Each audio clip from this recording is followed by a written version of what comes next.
Luisa and I had a chat before we started because I have a big mouth acknowledged by me, not her. And this week's recommendation was Luisa's.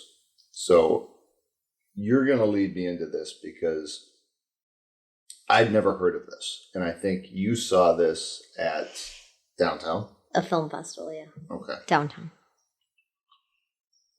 Tell me about Columbus. I've seen it, and I'll chime in, but... And pardon me, guys, I haven't eaten all day. Okay, the movie is Columbus. Came out in 2017, and it was the director's directorial debut. Who was that? The director? Yeah. Kogonada? Kogonada, thank you. Kogonada. That sounds very nice. You know he's a big deal if he only has one name. Yeah.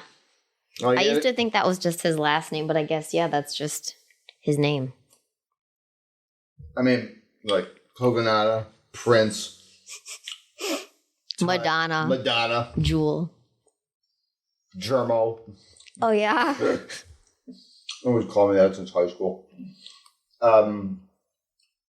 It took me a while. Like, I got into this, but the pacing on this was kind of... it's slow. Yeah, it wasn't overly slow. No.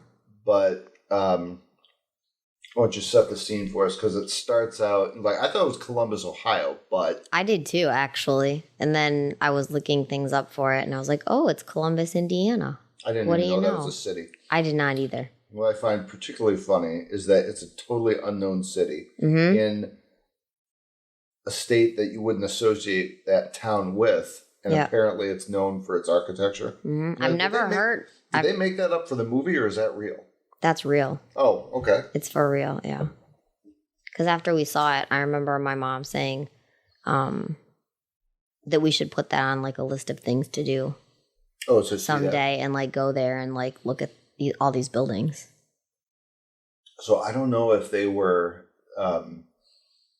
it looks like it's just kind of a rural, not dumpy town, but just like...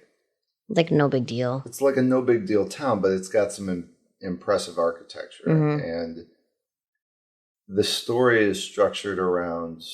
Like the first character we're introduced to is Parker Posey, who I haven't seen in forever. Mm-hmm. And I remember her like getting a lot of like party girl roles. I don't know her very well. I just know her name. And she was in You've Got Mail, so that's what I know her for. I think she kind of got her start as like a bit of a... like an alt actor.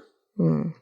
Well, I mean, I guess anybody who really, until they really ascend, is kind of unknown. But she's always done these kind of... I wouldn't call them quirky parts, but like mildly eccentric. Mm-hmm. She's really good at them. I mean, I think this was a little bit different role for her than I'm used to. How do you mean? Like, I don't know. She was still Parker Posey, but just different. Older. Yeah, maybe.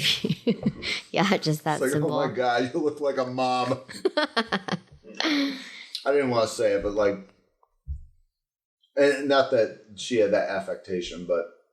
And her super stylish clothes. Oh yeah, for sure. And so what? I don't mean to derail you here. What's the? She is the assistant to... Yes. Go ahead. She is the assistant to, I believe, a person who is an architect or just studies it.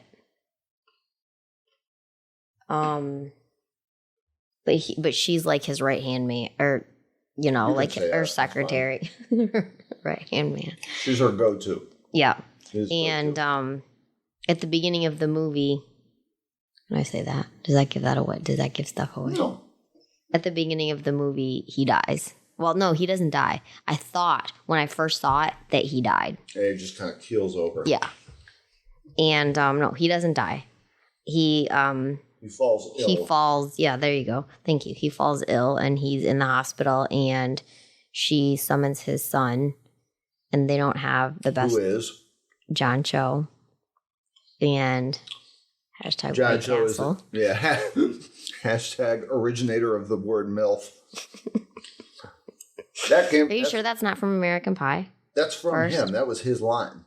Oh. He's the one who coined. In fact, I looked up his Wikipedia, and that's part of his. Oh yeah. That's part of his repertoire. His claim to fame is being the guy who coined MILF. So anyway, so she summons him, and he does some kind of a translator.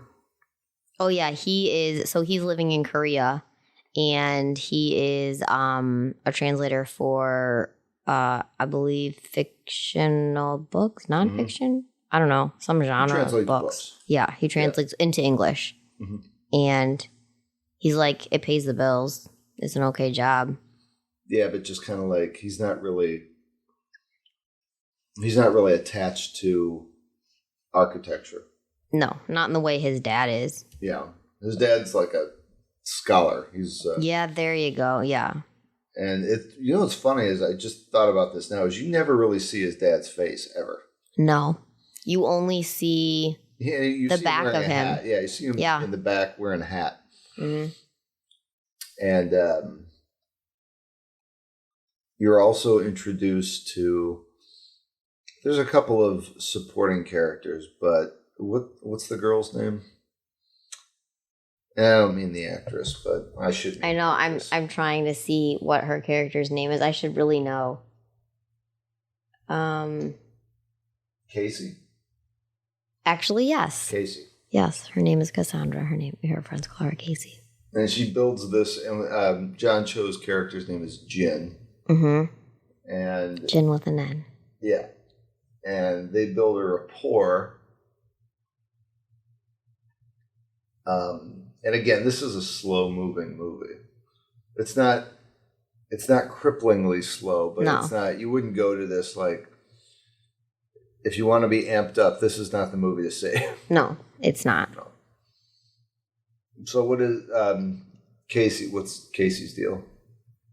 Casey's deal is her mother is a recovering addict, and Casey feels like she needs to stay with her mom to take care of her mom and to like run the household and all that stuff. But of course, she's like super knowledgeable and interested in architecture and knows all this information and has been encouraged previously in her life to go off, leave her mom, and explore other options, whether it's, just having a different job in a different place or working for an architecture firm or like Parker Posey's character, or going to college. She didn't go to college. She's smart. She's very smart. And she works at like the library, I guess. Yeah. And I'll tell you what, when I first saw this, I thought her mom was just her roommate. And I got impatient, so I looked up the Wikipedia article. I'm like, oh, mom's on drugs or was on drugs. So she spies on her mom a little bit because her mom works at like a packaging company. Yeah, her mom has a couple of odd jobs. Yeah. And she's never really... She takes her... Casey takes her mom to and from work, but she never... Like every day. But her work schedule is so weird and odd. And her mom's not always actually at work. Was it she wasn't at work or she was afraid that she was going to go do drugs so she couldn't? Because she sees her mom through the windows at night at one of her cleaning jobs. And her mom hasn't been taking her calls at night, so she calls her friend. Casey calls her friend. And was her friend like covering for... I couldn't tell if the mom was doing drugs or not, but she wouldn't... I think the friend that Casey called was covering for her mom. And I don't know if she was out doing drugs. Well, because she was there. She was at the job. She just wasn't taking a call. Yeah. But I kind of think it was just kind of nebulous as to whether or not mom had relapsed or not. Yeah. At least that's how it came across to me. Like, you didn't see her stumbling in because she was working hard, so she'd come home like in the morning. But I think Casey was just like, she's gonna fuck up. She was always afraid that it was gonna happen again. She was on meth or something. And as we know, meth isn't a big deal. It's the good time drug. Safe. Yeah, but I'm trying to remember what was, because I saw this about a week and a half ago. Casey and Jen, they don't have a romantic relationship, right? But he just kind of, even though he doesn't really give a shit about architecture, he kind of, it's like, your mom made her bed. You're gonna regret this if you don't go after. Like, I can hook you up with Parker Posey's character. I mean, she'll give you a job because dad's in deep shit and not feeling well, and it's one of those narratives where she just kind of has the conversation is had with Parker off camera, and then they're like, she has a job with her. Do you remember? And again, because this was a week ago, and I was off-site, ladies and gentlemen, in Florida, taking care of Papa Germo, who had his knee replaced. So, because you've seen this twice now, what happened between her not being certain whether or not her mom was back on drugs again, and Jen and Parker Posey sort of had a thing for a half a second, and Parker shut it down. So out of character. Of all her other characters in all her previous movies, she would have been on that ass. But she was like, "Oh, I'm married. I can't do it.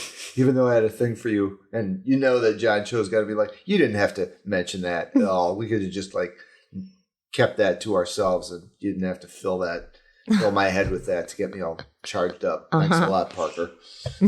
But so John Cho's dad takes a turn. And then what happens to get them? Does she just come to remind me? Does she just come to the decision on her own that she has to leave? Oh, no, she goes out and gets drunk. Yeah, sort of. I thought afterward when she got into the car. Yeah. And saw it. Okay. Oh my God, it's like, I found it funny because I'm like, oh my God, this is your new employer and this is your first day, and you're like, that's kind of it's almost like the art world, it's not like not that it wouldn't be a regular job, but she's a great actress. I mean, she had this really emotional moment where she's like, you can tell in her head, she's like, I'm leaving my mom to her own devices, and it's almost like she was reconciling the idea that I could be killing her by leaving her, but otherwise. But I have to do for myself too. I can't just stay and take care of my mom for the rest of my life. Yeah, that was gut wrenching to watch. That was tough, but I think that scene is what that breakdown is kind of made the movie for me. But and then we don't really find out what happens with John Cho's dad, do we? No. When the movie ends, he's still in the hospital in a coma. Yeah. He's not doing well. Yeah. But the movie closed out with, no, forgive me, I don't remember. It closed out with just shots of architecture around Columbus, Indiana, didn't it? No, I don't think so. They were just driving down a bridge. That's right. Okay. But the film itself is peppered with shots, like close-ups and sectional shots of all the architecture around this town.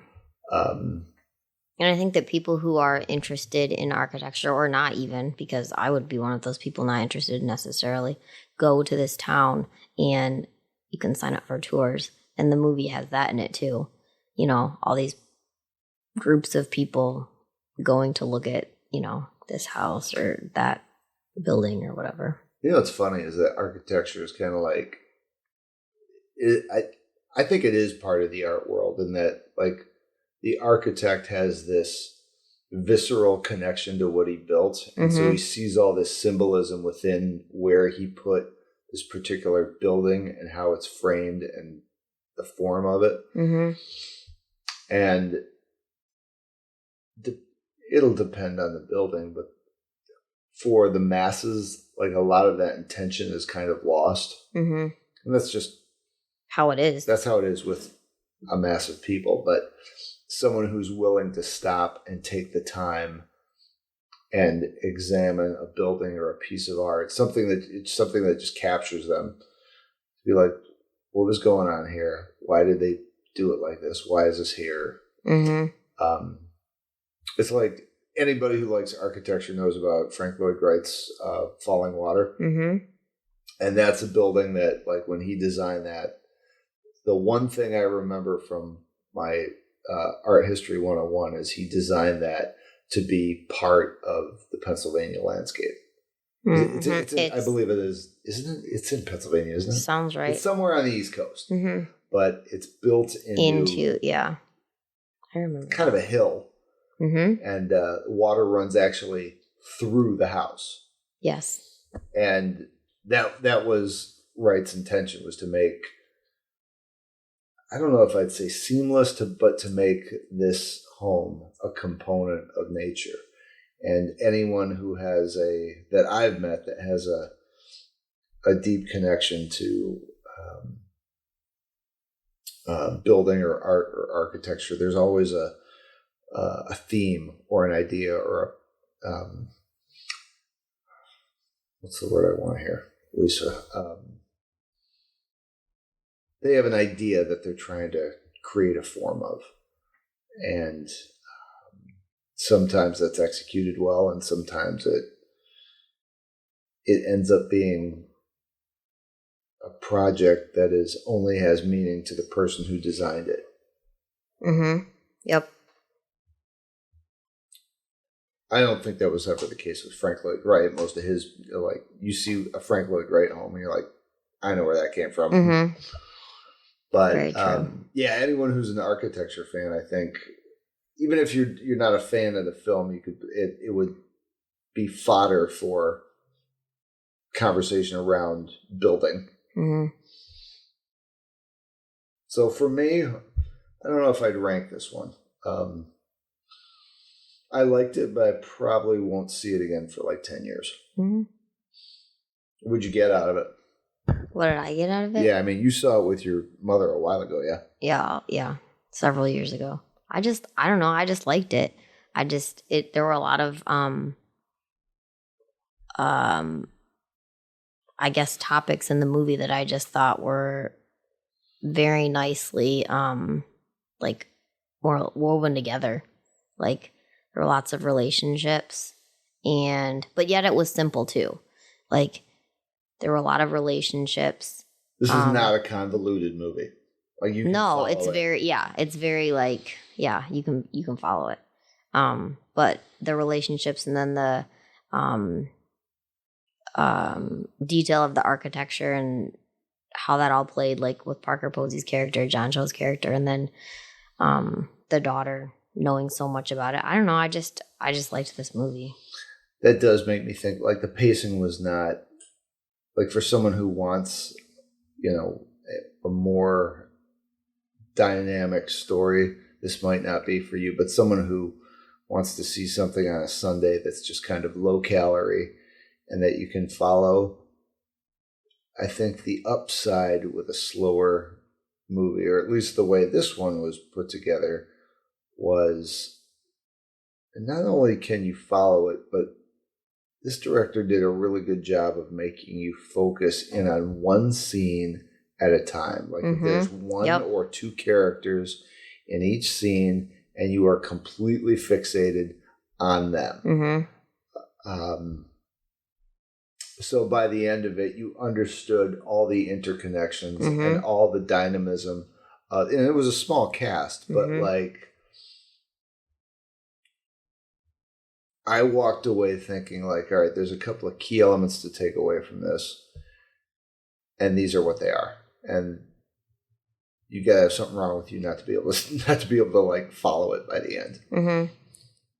Just very enjoyable. I don't know, a beautiful film. Yeah, if you like, it's a good job. If you like buildings and you like John Cho, the author of the addition of the word MILF to the English lexicon, go check it out. And I also think that Haley Lou Richardson was really great. I think that was her first movie, The Daughter. Oh, The Daughter? Yeah. Because I looked her up like right away, I remember afterward, and I was like, oh, we don't know who she is. She's a newcomer. That's the thing with Hollywood, that's like the unicorn for casting directors when you get a young white woman who can cry on command. They love that. And I'm telling you, just for this, it wasn't an over-the-top scene. In fact, it was predominantly silent except for the little bit of background music, right? Her breakdown on the cover. Yeah, it was. Yeah. It was silent. Mm-hmm. So, worth checking out. Time for a recipe. Ready? Mm-hmm. Get to it in a sec. Our dinner in a movie is my attempt to educate you plebes out there on how to cook better using honey. Why? Because I have to and have been neglecting to plug the Instagram for Hey Honey. So any of you honey fans out there or honey lovers, Jay Hey Honey, HeyHoney on Instagram for all of the single pollen and multiflora honey and flavored honeys that I offer. They're the de facto sponsor for the podcast. So this week, honey soy chicken. This one isn't that complicated, but if you're a meat eater, strap in. If you're a vegetarian, shut up. 1.5 pound chicken drumlets, about 12 pieces. You can use other chicken parts if you want, but everybody likes wings and drumsticks. Marinade overnight for more flavor. Kosher, or it's better to use kosher, it's better to use sea salt. And I've been told why on multiple occasions, but I don't remember. I think the iodized salt. Iodized salt, yeah. For some reason, it contributes to arterial sclerosis, but I might be wrong about that. If you can get your hands, if you can spend a couple more bucks on the Himalayan sea salt, do it. It just tastes better. And freshly ground black pepper. As far as the seasoning goes, you're going to need 4 tablespoons of honey, 4 tablespoons of soy sauce, and 2 tablespoons of sake. Spend some money on it. It's like anything else. You get what you pay for. Mm. You can substitute with Chinese rice wine or dry sherry, but might as well go all out. Seriously. All right, so not that complicated. You've made drumlets before, but with honey, it can just get a little sticky, pardon the pun. You're going to pat dry the chicken and remove the moisture with a paper towel. Then you're combining the seasonings in a Ziploc bag. Little tip, take a measuring cup inside and down to get the last drop of honey when you're preparing for the next step. Prick the drumlets all over with a fork so you can aerate them. You're aerating them a little bit, and then season with salt and pepper. Add the drumlets to the bag and squeeze all the air out and Ziploc it. Coat the drumlets and marinade all the way around by rubbing them. Marinate for 30 to 60 minutes. You can do it overnight if you want. You're just going to get a more rich flavor that way. And then preheat your oven to 425. For any of our friends listening across the pond, 220 Celsius. Let's see. I haven't read this in a while, guys, so I'm flipping through as I'm giving you the recipe. You're going to place your drumlets in a baking pan and then make sure they're not overlapping each other because then they're going to stick together. Skin side is up. Pour the marinated liquid over the top. Bake for 30 minutes. Baste the drumlets a couple of times during the baking process. If they're done and the top is not brown, you can change the oven setting to broil until the top is nicely browned, which is really what you want. You can leave it in there longer or just crank the heat up. I don't know if you have to go all the way to broiling it. And then once the top is browned, cover with a sheet of aluminum foil to stop the chicken from burning, and then serve immediately. Again, if you are looking for a vegetarian recipe, you're just going to have to keep listening. I'll get to one. I just don't have one today. I got to service meat eaters and vegetarians and pescatarians. I'm not a food bigot. So if you're listening and you are, broaden your horizons a little bit. Louisa, let's get the headlines. Okay. And normally Louisa does this section, but she laxed in her duties, so I had to pick up the ball and run with it today. Busy girl. All right, you're going to dig this. You ready? Mm-hmm. All right, 2 inmates at a German prison fined after a mashed potato brawl. Told you were going to love it. So this is in Germany. 2 female inmates in a German prison have been served a hefty fine. I didn't know you could be fined after you're already in jail. Me either. That's pretty bad. For a brawl that began as a food fight. I can't, as far as disputes in prison go, food fight, I'm thinking it's kind of on the tamer end. You usually hear about shivs being employed, people set on fire, rape in the shower. This is a food fight, and they're still being penalized. Mm-hmm. This is why jail sucks, even in Germany. A German news agency, DPA, reported Wednesday that cellmate at a prison in Augsburg began throwing potato mash at each other following a disagreement. Then one woman threw her entire plate at the other, who responded in kind. Man, this is the kind of Can't make it up. You know what? I can't imagine going to prison, but if I did, I want to go to fucking Pee Wee Herman's Playhouse prison in Germany. Situation escalated into a brawl in which both inmates were injured. My goodness. Injured with potato mash. In the cafeteria. Got hit with a mashed potato ball in the face. Court in the town of Augsburg sentenced one defendant to pay a fine of 2,700 euros, or just over $3,000. Oh my gosh. And the other received, if you're in jail. How do you even make that kind of money? Hopefully they have some on the outside. Can you imagine making that call to mom and dad? So I got some bad news. You're already in jail, so. Worse than being in jail? Well, can you bring me $3,000? $3,000? For what? Well, I got in a fight. You got in a fight in jail? In the cafeteria with dinner. I love it.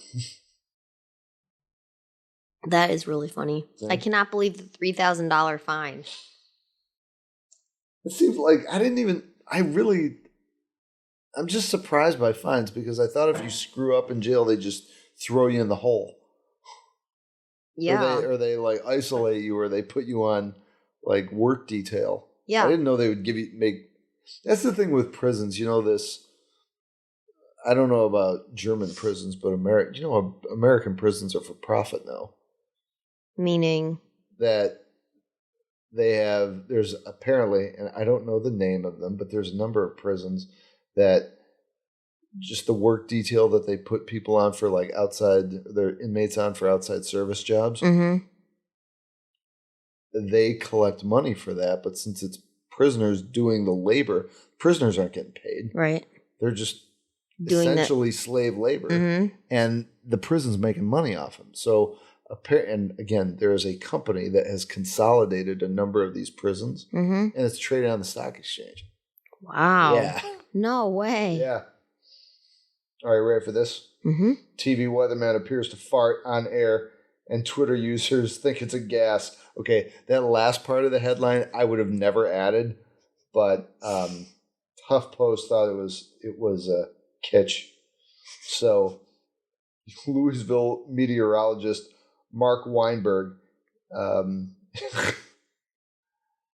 wonder if this destroys his career. His broadcast is going viral for a type of wind not normally featured in his reports.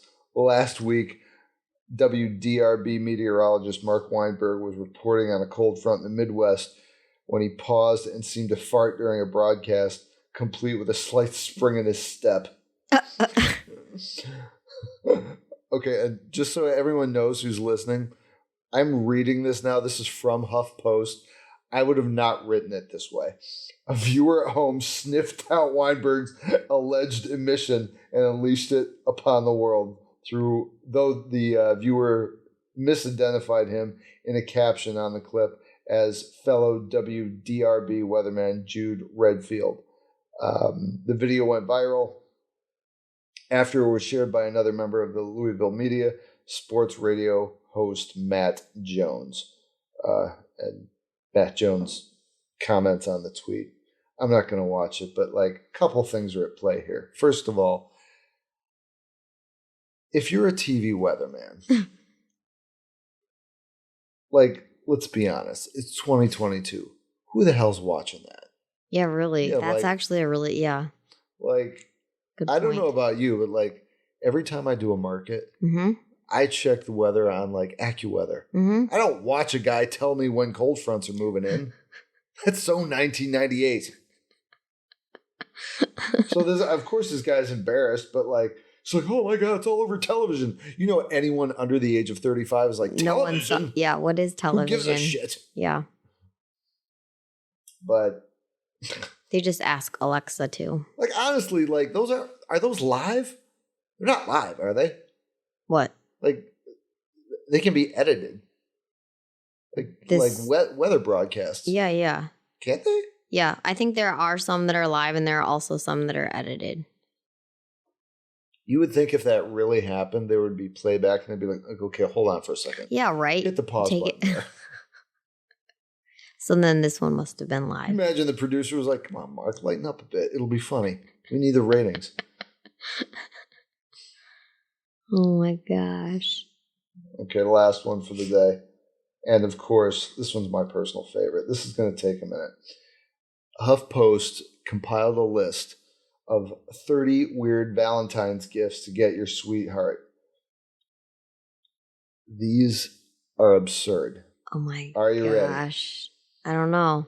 Okay, I'm just going to skip all of their workup because really it's just a conversation about how to keep the relationship alive. You have to do something strange and unusual. And really just to highlight what these gifts are. Anybody, I'm not a fan of this holiday. I just think it's a Hallmark nonsense. But once you hear some of these gifts, whatever your stance on Valentine's Day is, I think you're going to be on my side of the fence. The first one is a box of chocolates, but a costume. Look at this. It's a girl wearing a giant heart that it's a box. Someone is supposed to buy that for someone else for Valentine's Day? What about that? What do you do with that? What about that says love? That is so funny. It's not even funny. I am so embarrassed for that model right now. If anybody showed up at my door and was like, Jay, look what I got for us, I'd be like, my gosh. Don't ever come back here. That's right. That's exactly right. Oh my gosh, I'm so embarrassed. Oh, number 2 is even better. It's a face mask made out of bologna, which to me just sounds like a clever way to market more bologna. I think That's how they kicked up sales of cucumbers when the cucumber face mask was written about. You know, there's farmers all over the Midwest who are like, people are doing what with my cucumbers? And now it's just kind of accepted, like, well, we're selling, 10% more. But they can slap it on their face and their ass, do whatever. Eat it if you want, but don't hold not together. This one I really don't get. A chocolate lobster. What about a lobster says, chocolate? Be mine. So just a chocolate shaped like a lobster. Yeah, it's like, why don't you have a chocolate dish rag or a chocolate coffee cup or chocolate silverware? How random. This list is what, we're like 3 or 4 in? I'm not going to be able to get through all of them. Heart-shaped eyelash tinges, where you put little hearts at the end of your eyelashes. Look at that. Oh, I see. Ugh. What a waste. Like, not only just a waste of money, but like, what's going on in your life that you got the kind of time to... I understand, like, women like to do primping, but even if somebody came to my booth and had that on and weren't a regular customer, and these are a lot of ifs, but I guess like when I'm working, it'd have to be nice. And then I would come by and then you'd be like, you're never guess gonna believe what this I crazy saw? bitch who came by with this. What? I can't even articulate it. Nope. All right. That is so funny. Okay, how about this? You know those dolls that people make out of yarn? Yeah. Okay, like they look like Cabbage Patch dolls, yes. only like miniature. Yeah. A ghost face doll. I don't know what about that from the movie Scream. Mm-hmm. I mean, it's oddly cute, but it's not romantic. I think that the relation to the Valentine holiday here is that the mask is red, not white. But I'm still very confused about it. Okay. I can't believe that they want people to pay money for these objects. This one's my favorite. A light up butt plug. No. What do you mean no? How's that not hot? Shooting a rainbow out of your ass? What about that doesn't say love?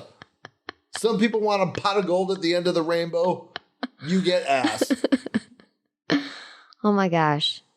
Okay, this is going to be the last. Oh god, this is even worse than the box of chocolates.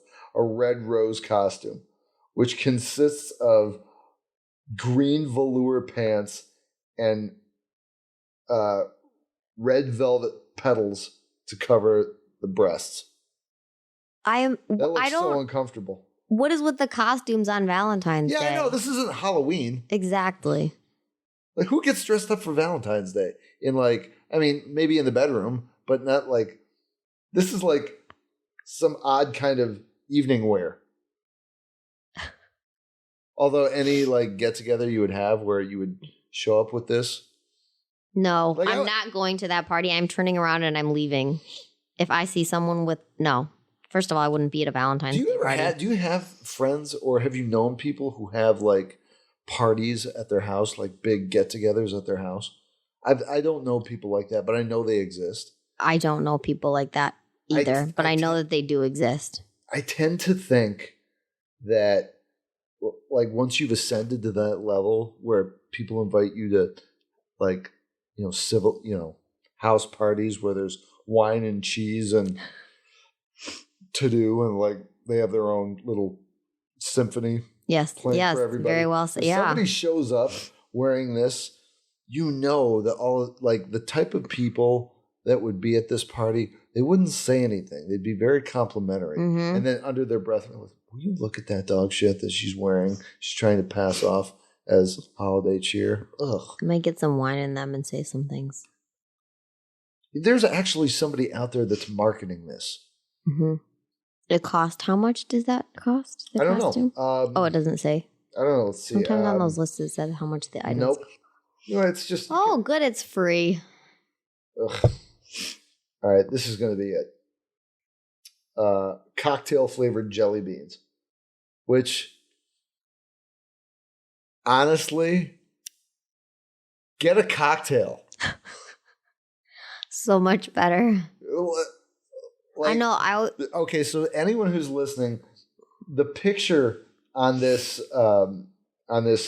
idea, this cocktail flavored jelly beans, is a guy with a hand over his girlfriend's eyes so she can't see what he's about to give her, and he has in front of her this box of cocktail flavored jelly beans.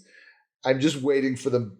I'd love to see the before, like a before and after. Like before, she's like, "Oh, I'm so excited! What did he get me?" And then she pulls his hands away, and it's like, "You cheap son of a bitch! You can't even get me a martini. You get me a jelly bean flavored like a martini." Oh, and Jelly Belly makes these. Ugh. Oh, Jelly Belly. That wasn't a good move.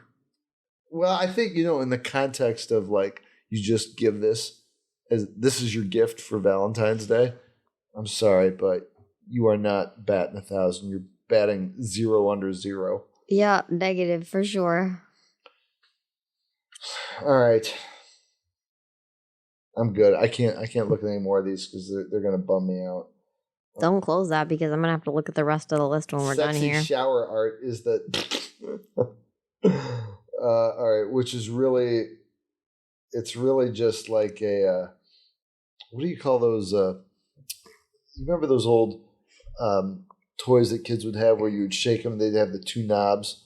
An Etch-a-Sketch. Etch-a-Sketch. It's almost like an Etch-a-Sketch with pre-populated letters, and you mix them up. Which I'm sorry, but like it's like poetry on your magnetic poetry like on poetry, your in your refrigerator in your shower. Which I don't. Oh my gosh, this list is insane. It's ridiculous. When do you ever think, like, when you're in the shower, do you think, what'd be fun to do is word art, or like play with a rubber duck? Because this is like playing. Like, if you're in the shower, that's not exactly the kind of space you want to play it. Yeah, it's not an activity where like I want to play with my rubber ducky, unless you're 4. And in that event, you're in a bath. You're not in a shower. Oh I want to have a conversation with you. We're done with these because it's. I'm willing to bet you that at least 3 more of these are emasculating shirts or sweaters for men. I guarantee they're in here. We might have to follow this up next time. We're going to close it for right now, folks. But what do we decide on a movie for next time? We didn't decide on a movie for next time, I don't think. Oh, no, it's your turn. Maybe you did. I'm considering a couple things, but we'll surprise you next week. Haven't decided yet, but I'll pick something good. And stay tuned. All right. Behave yourself, ladies and gentlemen. We'll talk to you in a week.